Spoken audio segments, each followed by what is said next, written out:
So I'd like to ask Susan O'Leary to come up. She's the executive director of the Corning Community YMCA. She's going to kick it off with, we asked, you answered, so what went wrong? My talk is called, We Asked, You Answered, What Went Wrong? It's so nice to see so many familiar faces. Sorry I don't know all you guys. I know you're from MCC. Give me a few minutes. Thank you, Randy and Sarah, for taking this chance to trust us to do this right, and for dangling $1,000. We really like that. And it is really nice to see a lot of people I don't get to see because we're all in our offices doing our work. I figured where's Sarah? Did I draw the short straw? Is that why I'm first at a failure summit where all of you guys who are going to present are going to think, okay, she'll make the mistakes, I'll take notes, and I won't do that. I tell my kids, you need to learn from my mistakes because you are never going to live long enough to make them all yourself. So my story of failure, it starts in the first 90 days when I became I just saw somebody I hadn't seen, when I became the CEO of the YMCA. I started on June 1st of 2010. Now, for those who have been in leadership roles, those first 3 months are really pivotal in a new leadership role. And the goal is to learn the organization, establish your leadership credentials and style, and score an easy win. Prove to people they didn't make a mistake in hiring you. This advice comes from the first 90 days. It's by Michael Watkins. If you're ever in a position to take on a new role, read it. It's worth the investment. The YMCA of the USA gives a copy of this book to everybody who starts a CEO job at a YMCA. He's a Harvard guy. So the Corning YMCA began a strategic planning process in 2007. Now, we're all planners. We all know that a really important part of that is data collection. It's the assessment phase when the staff, the board, Y members, and your community leaders ask really specific questions about your organization's strengths and weaknesses, your threats and opportunities. The YMCA hired a very good local consulting company to conduct focus groups and informational interviews with our leaders in the community and the opinion makers. And they spent a fair amount of time and a fair amount of money doing this. Several months into this process, when most of the data had really been collected, there was a change in leadership. The former CEO left the organization, and an interim CEO was put in place while they went through the hiring process. 6 months later, the new CEO walked in the door, and she had come to the Y in Corning from another state. So think about moving into a new job. It was her first time as a CEO in a new community. You know, that's a lot of barriers, especially in a fundraising role. The board was anxious to complete the planning because that's a really important process to give direction and focus to a new leader. So they began once again having retreats and meeting together and working towards their strategic plan. That CEO left 7 months later. It didn't work. Sometimes it doesn't work. An interim CEO, actually the same one, came back in. He was a retired Y guy, and they went through the process all over again. In June of 2010, I started as the new CEO. And one of my very first goals that was board designated was to complete that strategic plan. It was 2010, and we had started that plan in late 2006. And they wanted it done in 3 months. So all summer long, we met regularly. We hammered out the details of the plan. We set initiatives and strategies for the next 2 years. That was about as far into the future as we could see. And we were facilitated by an excellent resource director from the YUSA.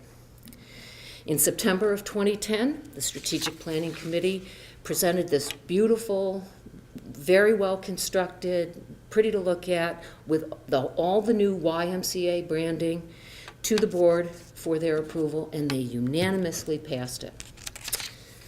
That came at a cost. think back to the strategic planning process. What do? You collect data, you take opinions, you take the temperature of your community.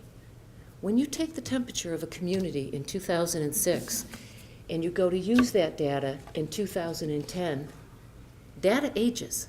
Things change. Consider how our local economy changed in 2008 and 2009. So when we restarted that process, that data was not valid anymore. Here comes the mistake part. We used that data without question. In particular, the climate for the after-school childcare in this area had changed.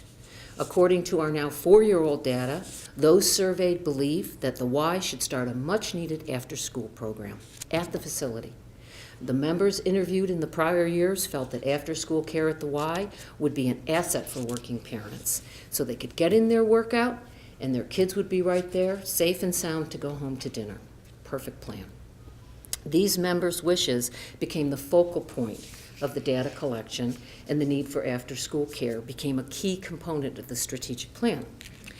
Now, in order to offer this kind of after-school program, the Y needed to learn about the regulations for a licensed school-aged after-school program, and they call it a SAC program. Where's Carla? Carla knows that. I saw her.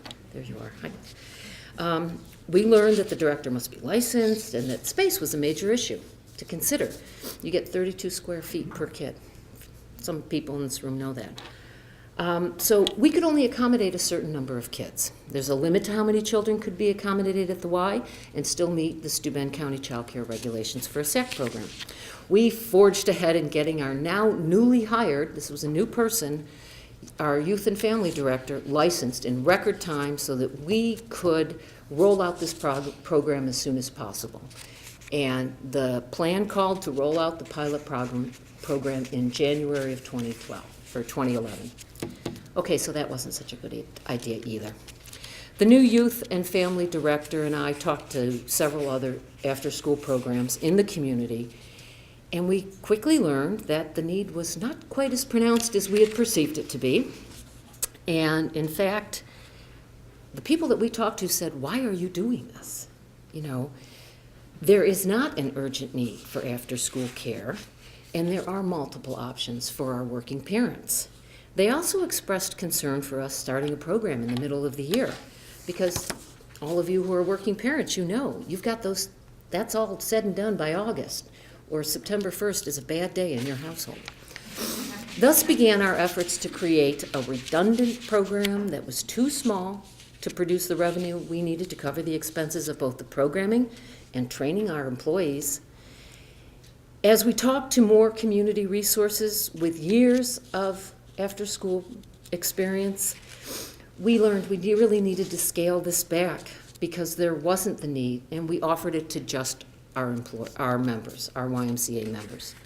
So not only was this not fiscally sustainable, because we couldn't charge a fee that they would or could pay, but it put the Y in the unenviable role of competing for scarce dollars and even more scarce employees who had the experience and were willing to work at a fairly low wage job. So we met our goal. I got my point for doing what I needed to do, but it created a small win. We backpedaled. We changed the role in mid-year. Our members lost trust and faith in us, and we left some parents hanging. And some of them still question our decision-making. So do your homework. Make sure your data's clean. Don't be afraid to question the data. We had a new staff. We had many new board members. We didn't go back and look at that. We just relied on the veracity of that data. There was pressure to complete a dangling issue, and despite the changes in leadership, you know, we made a mistake. With hindsight, it became clear that we needed a community assessment before the expense of a new program was invested. I admit I did not closely examine the data and my rush to meet my performance goals, and for that I take full responsibility. But this painful episode We learned to question our data, to review the sources and the timing of the collection, and to take smaller steps. The big thing I learned from that is to talk to your community resources. One of the good things that came out of this for me personally and for the Y is that within the first 3 months, I made a lot of new relationships with people in childcare that I did not have coming in.